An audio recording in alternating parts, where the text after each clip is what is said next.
সাঁকোপাড়া হল্টকে পূর্ণাঙ্গ স্টেশনের রূপ দেওয়া, হাওড়া কাটিহার এক্সপ্রেসের স্টপেজ পুনরায় বহাল করা এবং যাত্রী পরিষেবার সুবিধার্থে রেলওয়ে স্টেশনের পরিকাঠামোর উন্নয়ন ঘটানোর দাবিতে ফারাক্কা রেলওয়ে প্যাসেঞ্জার অ্যাসোসিয়েশনের সাঁকোপাড়া হল্টে রেল অবরোধ।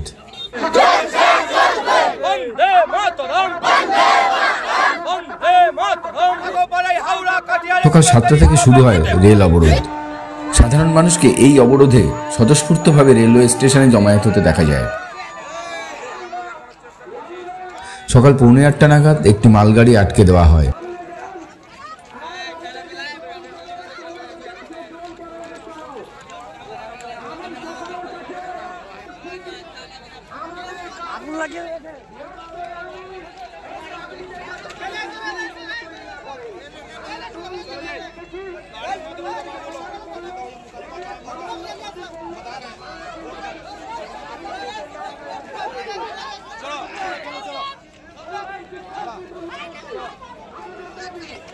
चलो भाई, चलिए चलिए, फोटो हो गया, चलिए फोटो हो गया, फोटो ले लो,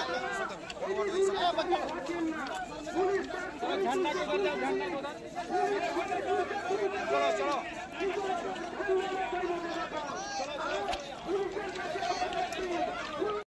এই মুহূর্তে অবরোধকারীদের সঙ্গে রেল কর্তৃপক্ষের দফায় দফায় আলোচনা চলছে। আজকের এই রেল অবরোধের নেতৃত্ব দিচ্ছেন শহীদুল মাস্টার।